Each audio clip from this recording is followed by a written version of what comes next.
Ẹ kú dédé àkókò yìí gbogbo olólùfẹ́ ìkànnì Jígí Alára 24 tí ó kalẹ̀ sí ìlú Ìbàdàn, ilé tí a ti ń kọ ìròyìn bí àkọlé ìtàn tó jẹ́ wípé pẹ̀lú ìmísí Odùduwà ní gbogbo ọ̀rọ̀ tí ó ń jáde ní ẹnu wa. Ẹ̀yin olùgbọ́ wa, ẹ ṣé bí ẹ ṣe ń bá wa kálọ.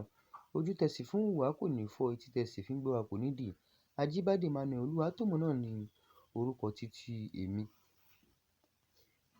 Ìròyìn tí mo mú wá fún yín lónìí ni wọ́n ní Tinubu ó ṣe àníyàn lórí bí àwọn ọmọ ẹgbẹ́ APM ṣe ń sọ wípé gbajúgbajà ni Mákindé ń pọ̀ sí.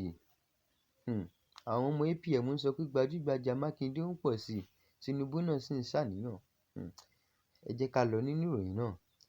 Ẹgbẹ́ òṣèlú Allied People's Movement tí a mọ̀ sí APM ti sọ pé gómìnà ìpínlẹ̀ Ọ̀yọ́ Ṣèyí Mákindé ti ń gba ìfẹ́ àti àtìlẹ́yìn ọ̀pọ̀ àwọn ará Nàìjíríà. Ẹgbẹ́ náà tún sọ pé èyí ló jẹ́ kí ààrẹ Bọ́lá Ahmed Tinubu ṣàníyàn nípa ìdìbò ọdún 2027. Gẹ́gẹ́ bí APM ṣe sọ, wọ́n gbà pé iṣẹ́ gómìnà Mákindé ń ṣe ní ìpínlẹ̀ Ọ̀yọ́ ti mú kí ọ̀pọ̀ ènìyàn bẹ̀rẹ̀ sí í fọwọ́ sí i. Wọ́n ní ọ̀pọ̀ aráàlú ń wò ó gẹ́gẹ́ bí ọ̀kan lára àwọn olóṣèlú tí wọ́n lè fi ìgbẹ́kẹ̀lé sí. Ẹgbẹ́ náà sọ pé wọ́n ti ń ṣiṣẹ́ láti mú kí APM túbọ̀ lágbára ní gbogbo orílẹ̀-èdè. Wọ́n ní àwọn ènìyàn tuntun ń darapọ̀ mọ́ ẹgbẹ́ náà, wọ́n sì ń retí pé ẹgbẹ́ náà máa ṣe dáadáa ní ìdìbò tó ń bọ̀.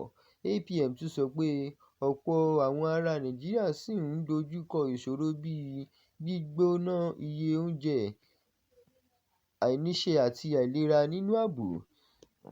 Wọ́n ní àwọn ìṣòro wọ̀nyí ló ń jẹ́ kí àwọn ènìyàn fẹ́ àyípadà nínú ìṣèlú.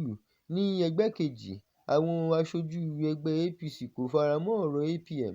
Wọ́n sọ pé ààrẹ Tinubu kò ní ìbẹ̀rù olóṣèlú kankan. Wọ́n tún sọ pé ìjọba àpapọ̀ bá a lọ pẹ̀lú àwọn ètò rẹ̀, wọ́n sì ní àwọn ará Nàìjíríà máa rí ẹ̀ṣọ́ àwọn ètò yìí. APC tún sọ pé gbogbo ẹgbẹ́ òṣèlú ní ẹ̀tọ́ láti fi olùdíje wọn hàn, ṣùgbọ́n ìpinnu ẹni tó máa ṣàkóso orílẹ̀-èdè yóò wà lọ́wọ́ àwọn olùdìbò. Àwọn amòye nípa ìṣèlú sọ pé bí ìdìbò 2027 ṣe ń súnmọ́lé, ó ṣeé ṣe kí àwọn ẹgbẹ́ òṣèlú máa ń sọ oríṣiríṣi ọ̀rọ̀ láti fi hàn pé wọ́n lágbára. Wọ́n ní àwọn aráàlú gbọdọ̀ máa farabalẹ̀ kí wọ́n sì máa ṣàyẹ̀wò gbogbo ọ̀rọ̀ kí wọ́n tó gbà á gbọ́.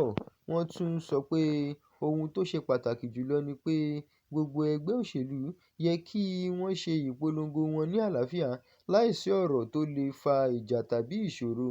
Ọ̀pọ̀ Nàìjíríà sọ pé ohun tí wọ́n ń retí ni kí gbogbo àwọn olóṣèlú sọ ohun tí wọ́n fẹ́ ṣe fún orílẹ̀-èdè.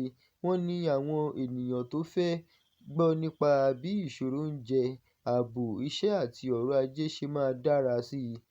Ní báyìí, ìjíròrò nípa ìdìbò ọdún 2027 ti bẹ̀rẹ̀ sí í gbóná. Bí ó ti wù kí ó rí, àwọn olùdìbò ló ní ọ̀rọ̀ ìkẹyìn ní ọjọ́ ìdìbò. Èyí ni ìròyìn wa lórí ọ̀rọ̀ títí òní. Báyìí náà sì ni a rí mọ́ fún orí ìròyìn títí òní. Ẹ ṣé bí ẹ ṣe ń bá wa kálọ. Ó dàbọ̀.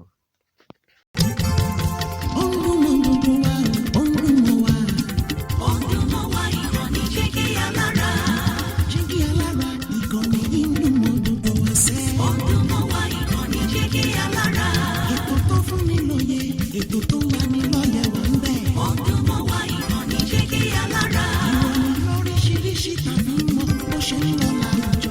Ọdún mọ́ wá ìkànnì Jígí Alára. Ìkànnì Jígí Alára. Jígí Alára. Jígí Alára.